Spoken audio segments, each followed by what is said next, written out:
with, and then we'll maybe talk about some of the other cons with this or disadvantages that come with these advantages. It's just the way it goes.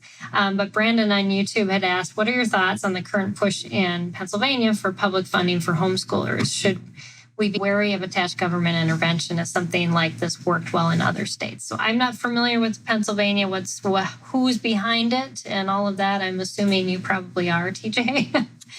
Yeah, I mean, every year there seems to be somewhat of a push for publicly funded. In most of these situations, what we find are it's a movement towards more control or oversight, because when you're using public funds, then obviously the state has a responsibility to ensure that public funds are being spent in a way that's meaningful and right, and that there is accountability for that. And so I would say the cons typically in publicly funded programs are that there is more control. There's more oversight. Now, some states, as I said, have found a way to kind of balance that and provide a lot of flexibility.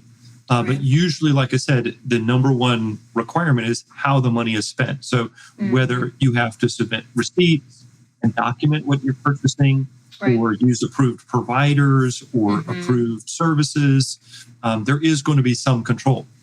Again, it varies from state to state on what exactly is going to be necessary in the program, the publicly funded program, but there is going to be always more additional requirements. In some states, there's assessment options or other oversight. We have seen even states where there's regular teacher contact. In other words, that they, particularly on like a charter or online school program, they often want regular public school teacher contact. And in some of these situations, I had a parent one time get contacted by their child's online teacher and say, I need to talk to your child. We're going to be doing basically an hour a week conversations. And, by the way, Mom, you cannot be on the phone. And so, of course, that alarmed Mom that, why is the teacher having these private conversations with her teacher and she couldn't be on the phone with her? And so, again, you have a lot more oversight, a lot more regulation, a lot more control in these situations. And then, like I said, they kind of restrict perhaps how those funds are.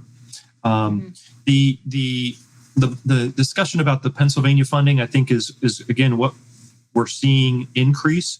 Some of it is due to COVID. Some of it is something that has always been done. But I think because so many school districts and states are seeing parents who are looking for alternatives and have found private homeschooling as a potential option for them, some of these states and some legislators are very concerned that, oh my goodness, we're not going to know how these children are doing. How are they, progressing? Are they falling through the cracks?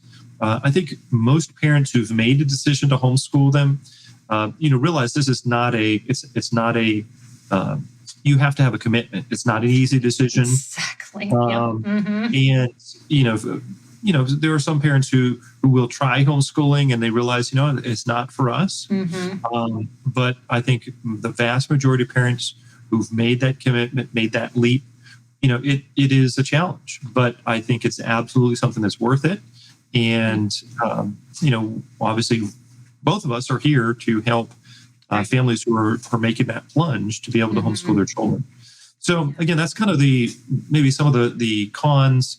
And, the publicly funded programs, again, I think the increase that we're seeing them is really an attempt by either public school officials or state officials to kind of entice people back into the system.